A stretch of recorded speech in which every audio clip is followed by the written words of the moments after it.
السفر حول العالم مش لازم يخليك تفلس.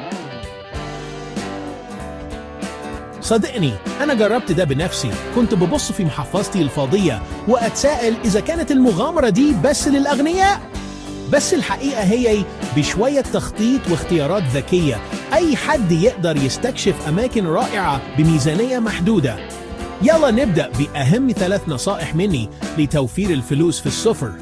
أولاً، خليك دايماً مرن في مواعيد سفرك. السفر في نص الأسبوع برا مواسم الذروة.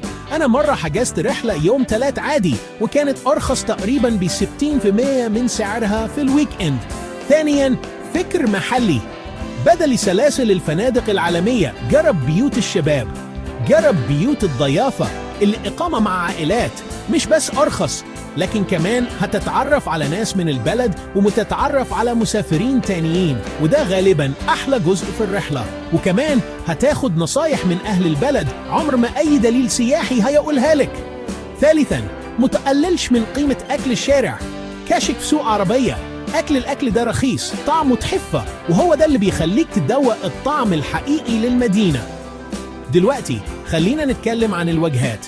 لو بتحلم بأوروبا، سيب باريس لندن دلوقتي وبص على بودابست في المجر. مبانيها تحفة، حماماتها الحرارية مريحة، وأكلها دسم، وكل ده بجزء بسيط من أسعار أوروبا الغربية. أو يمكن عايز شمس وبحر؟ روح فيتنام. شوارع هوي آن بالفوانيس، جزرها لونج باي الصخرية الخلابة، هتلاقي مناظر طبيعية مذهلة وناس ودودة ووجبات بدولارات قليلة بس. ولحاجة مختلفة تماماً، جرب جورجيا. البلد مش الولاية. تبليسي مليانة تاريخ، مناظر جبلية، أكل هيخليك عايز تفضل هناك للأبد. البلد آمنة ومرحبة، وفلوسك هتعمل معاك كتير قوي هناك. الخلاصة هي السفر بميزانية محدودة مش معناه إنك هتفوت حاجات حلوة، هو معناه إنك هتلاقي طرق مبتكرة تشوف بيها العالم وتتواصل مع الناس وتجمع قصص عمرك ما هتنساه. فجهز شنطتك وخد معاك روح المغامرة، وافتكر أحلى الرحلات مش دايما بتكون أغلى الرحلات. شكرا للمشاهدة. لو لقيت النصايح دي مفيدة دوس لايك واشترك عشان تشوف المزيد من إلهام السفر.